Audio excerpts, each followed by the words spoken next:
Retirement अब नहीं रहा सिर्फ बुढ़ापे का नाम। आखिर कौन सी उम्र में रिटायर होना सही है, अमीर बनकर या वक्त पर? आज के तेज स्पेशल में रिटायरमेंट की नई परिभाषा। नमस्कार, मैं अभिलाषा, आप देख रहे हैं तेज इंडिया प्रेस का स्पेशल बुलेटिन। आज का हमारा खास मुद्दा है रिटायरमेंट सिर्फ एक पड़ाव नहीं बल्कि एक प्लान है। करोड़पति, बैंक बैलेंस या फाइनेंशियल फ्रीडम? असली सवाल ये है, अमीर बनकर रिटायर हो या सही वक्त पर? आइए समझते हैं रिटायरमेंट के नए मायने एक्सपर्ट्स की मदद से। अमीर बनकर रिटायरमेंट हो या सही वक्त पर? लैक्स एंड करोड़ के दौर में भागते हुए हम भूल जाते हैं असली फाइनेंशियल फ्रीडम पैसे से ज्यादा माइंडसेट की बात है। क्या 40-50 की उम्र में कम लेकिन सोच समझकर रिटायर होना ज्यादा संतुलित तरीका है? SIP का जादू, आज की बचत कल की आजादी। 500 की SIP से शुरू हुआ सफर आपको बना सकता है फाइनेंशियली फ्री, वो भी टेंशन फ्री रिटायरमेंट के साथ। Disciplined SIP, long term vision और कंपाउंडिंग, यही है मॉडर्न रिटायरमेंट की। अब सरकारी पेंशन नहीं तो फिर क्या? EPF versus NPF versus PPF versus private pension plans, किसका रिटर्न है बेस्ट? कम रिस्क और एश्योर्ड रिटर्न्स में कौन सी स्कीम मिडिल क्लास के लिए बेहतर है? 20, 30, 40 की उम्र में रिटायरमेंट प्लानिंग कैसी हो?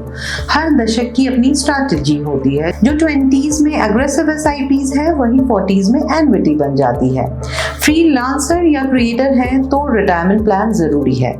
अगर आपके पास PF नहीं तो फ्यूचर की सेफ्टी का कोई और तरीका होना चाहिए। फ्रीलांसर्स को SIP, NPS और टर्म इंश्योरेंस से शुरुआत करनी चाहिए, ये सेफ्टी नेट माना जाता है। महिलाओं की रिटायरमेंट की चुप्पी क्यों होती है पीछे? कम कमाई, करियर ब्रेक्स और जिम्मेदारियों के बीच महिलाएं क्यों नहीं कर पाती हैं पर्याप्त बचत?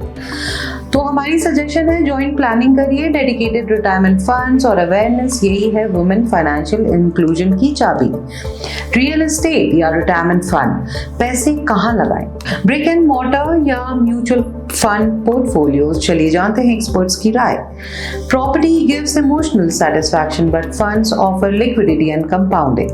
फायर मूवमेंट, 40 की उम्र में रिटायरमेंट होना क्या मुमकिन है?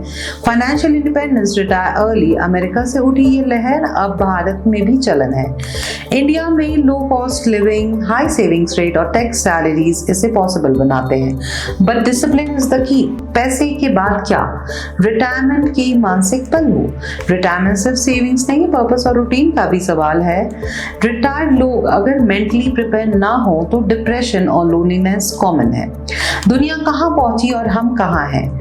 US में 401k, ऑस्ट्रेलिया में सुपर एनुएशन और जापान में डिफाइंड पेंशन। इंडिया अभी भी कैचिंग अप मोड में है। सिस्टम इवॉल्व हो रहा है लेकिन माइंडसेट में बदलाव जरूरी है।